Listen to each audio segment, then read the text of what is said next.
What if the economy was actually designed to steal from you? What if you wake up tomorrow and realise that the system you've been working inside your entire life, the one you were told was fair, was actually built to extract value from you and hand it to someone at the top of the food chain who did nothing to earn it, not through robbery, not through violence, but through something far more shocking, the perfectly legal architecture of society itself. That's not a conspiracy theory, this is how the world works. Today, in this video, we're diving into one of the most extraordinary and misunderstood ideas in the history of political thought, mutualism. This is a concept so radical it makes governments nervous, and so profound it still holds a mirror up to modern capitalism, and so relevant that once someone understands it, they can never quite look at their paycheck or their landlord the same way again. By the end of this video, you will understand what mutualism actually is, why its founder was one of the most remarkable thinkers of the 19th century, and most importantly, why this dusty philosophical theory might be the most personally relevant thing you watch this week. Stay with us, because the open question here is this: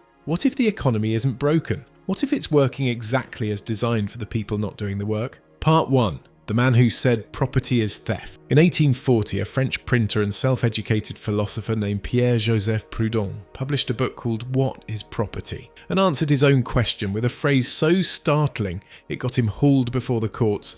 Property is theft. The establishment was dumbfounded. The church was horrified. Economists were confounded. Ordinary working people, including labourers, craftsmen and farmers, felt something rare and unexpected. Someone had finally said out loud what they'd been thinking and feeling for years. Proudhon wasn't some armchair academic. He grew up poor. He worked with his hands. He understood what it felt like to generate value that someone else captured, and that lived experience gave his philosophy a burning, visceral urgency that pure theory never quite achieves. But here's where it gets nuanced, and this is the part most people miss. Proudhon wasn't against people owning the tools of their trade, their home, or the land they personally worked. He made a stunning distinction between two concepts that society had been lumping together for centuries: property and possession. Possession, in his view, was legitimate. A carpenter owns his hammer. A farmer works his field. A seamstress uses her machine. That's real. That's earned. That's fair and just. But property, in the economic sense, referred to something else entirely. It referred to the ability to own something you don't personally use and then charge others for the privilege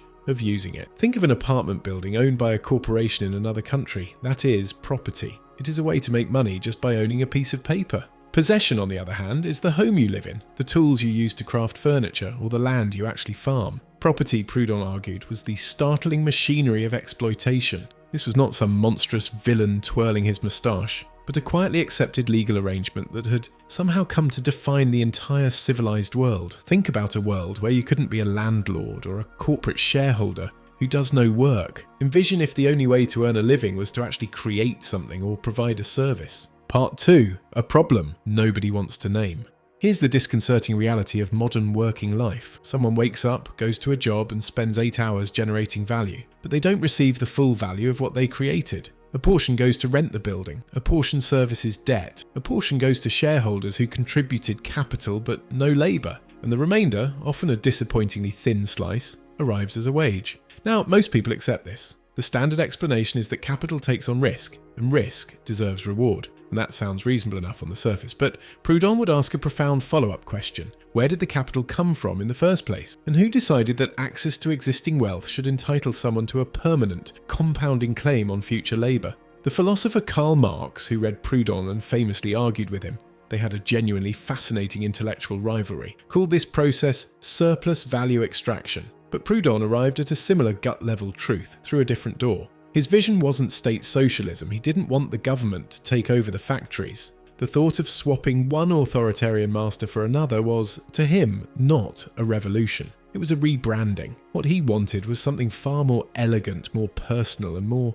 extraordinary. He wanted a society organised around voluntary cooperation, mutual aid, and reciprocal exchange. Part 3. What mutualism actually proposes. So what does mutualism look like in practice? We ask this because philosophy without application is just beautiful noise. There are 3 pillars to mutualism. The first pillar is worker self-management. In a mutualist economy, the people who do the work own and run the enterprise, not shareholders in a distant city. not a government. The workers themselves are making decisions, sharing profits and bearing responsibility. Proudhon proposed a system built on reciprocity. In a mutualist society, the core principle is that labour should be exchanged for equal value. No more market value, where a CEO makes 400 times more than a janitor. Instead, we look at the actual effort and time invested. It is a fair, non-coercive market. It's the idea of, I do this for you, and you do an equivalent amount for me. Now, mutualism isn't just a high-minded fantasy. Worker-owned cooperatives exist today. The Mondragon Corporation in Spain employs tens of thousands of worker owners and has done so since the 1950s. Studies consistently show these organisations have higher employee satisfaction, lower wage inequality, and remarkable resilience during economic downturns. The second pillar is mutual credit. Think about the crushing weight of interest. When you take out a loan for a car or a house, you end up paying back nearly double what you borrowed because of interest. It is a foul system that keeps the poor in a state of permanent debt. Proudhon's solution was astounding. A people's bank that offers interest-free credit. This bank would be owned by the people who use it. It would provide the capital for workers to start their own cooperatives without being enslaved to a private lender. By eliminating interest, you eliminate the primary way that the wealthy stay wealthy without working. It is a stunningly simple way to level the playing field and give everyone the chance to be their own master. The third pillar, and perhaps the most phenomenal, is the abolition of the centralised state. Not through violence or chaos, but through making it unnecessary. If communities govern themselves through voluntary contracts and federated associations, if economic power is distributed rather than concentrated, then the top-down machinery of state authority simply flattens out. Proudhon envisioned a decentralised federalist society, something like a network of self-governing communities linked by mutual agreement rather than forced compliance. Part 4, but wait, doesn't this sound naive? Here's a reasonable objection, and it deserves a real answer. Some people watching this are probably thinking, this sounds wonderful in theory, but human beings are competitive and selfish. Without hierarchy and enforcement, doesn't everything collapse into chaos? If there's no central authority, won't people just fight? Won't the lazy people just live off the hard workers? And how do you deal with complex things like healthcare or infrastructure without a state? These are fair concerns, and Proudhon himself wasn't oblivious to human nature. First, regarding the lazy person problem. Mutualism isn't communism. It doesn't say from each according to his ability to each according to his need. It says to each according to his labour. If you don't contribute, you don't get the reciprocal value. It's actually fairer than our current system where people get rich by doing nothing. And consider for a moment the amount of cooperative behaviour that already defines our daily lives, including families, friendships, neighbourhoods, open source software communities, and volunteer organisations. The narrative that human beings are fundamentally and irredeemably selfish is itself a philosophy that happens to justify the current hierarchical economy. Psychologist Abraham Maslow pointed out that when human beings have their basic needs met and live in conditions of dignity, they tend to move toward contribution, cooperation, and meaning. It's deprivation and anxiety that breed the cutthroat behaviour people assume is natural. What mutualism proposes isn't the elimination of human nature, it's the creation of conditions where the better parts of human nature have room to flourish. Part 5. Why this matters right now. Here's the part that makes this genuinely personal. The average worker today is more educated, more productive, and works longer hours than any generation in recorded history. And yet housing costs have become a dreadful burden for millions. Wage growth has stagnated relative to productivity for decades. Debt, including student debt, medical debt, and credit card debt, functions as an invisible chain connecting ordinary people to a financial system that profits from their struggle. Proudhon would recognise this landscape immediately. The specific technologies change, the names on the buildings change, but the fundamental architecture, such as the separation of ownership from labour, the monetisation of access, and the compounding of existing wealth, remains astonishingly intact. The reason mutualism matters isn't that it offers a perfect blueprint. It doesn't. But it offers something arguably more valuable, a framework for asking the right questions. Who actually created this value? Who is capturing it? What would it look like if the people doing the work were also the people setting the terms? These aren't academic questions, they're the questions someone asks when they're exhausted from working towards someone else's dream, when they feel the loneliness of a system that sees them as a resource rather than a human being, and when the burning feeling in their chest tells them that something is profoundly, fundamentally wrong,